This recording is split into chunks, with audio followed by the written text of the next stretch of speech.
Rikthim në vendin e Shqiponjave, një roman i zhanrit memoaristik i shkruar prej Aldo Renato Terrusit, pas promovimit në qytetin e Vlorës, vjen në kryeqytet nëpërmjet një simpoziumi shkencor.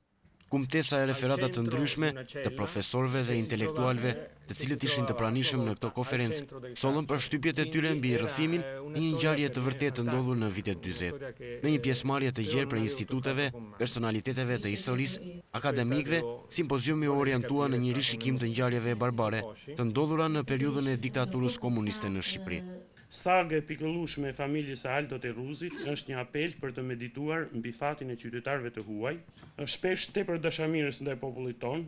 që e patën njësuar fatin e tyre dhe të familjeve të tyre me fatin e shoqërisë shqiptare. Ne edhe sot nuk jemi ende koshient për kontributin e madh, për dëshirën dhe dashurinë e këtyre të huajve që dhanë gjithçka të mirë për modernizimin e shoqërisë shqiptare. Tragjeditë e tyre na rëndojnë veçanërisht dhe na bëjnë të ndjejmë turp si shqiptar, sepse pushteti komunist u soll me ta, me të njëjtin absurditet, me të njëjtën egërsi e pabesi, një lloj si me shteta si shqiptar.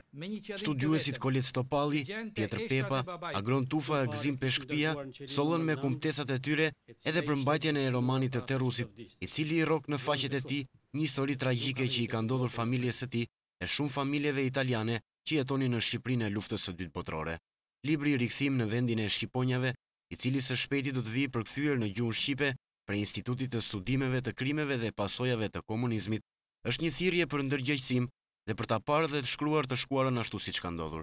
Edhe pse si shumë shqiptar të pafajshëm, të pushkatuar pa gjyq nga regjimi i Enver Hoxhës, edhe i ati autorit të librit të Rikthim në vendin e Shqiponjave, Giuseppe Terrusi, edhe ai nuk e ka ende një varr ku të prehet, ndaj dhe libri i Aldos e risjell këtë histori si një thirrje për gjetjen e eshtrave të mira të pushkatuarve të pafajshëm.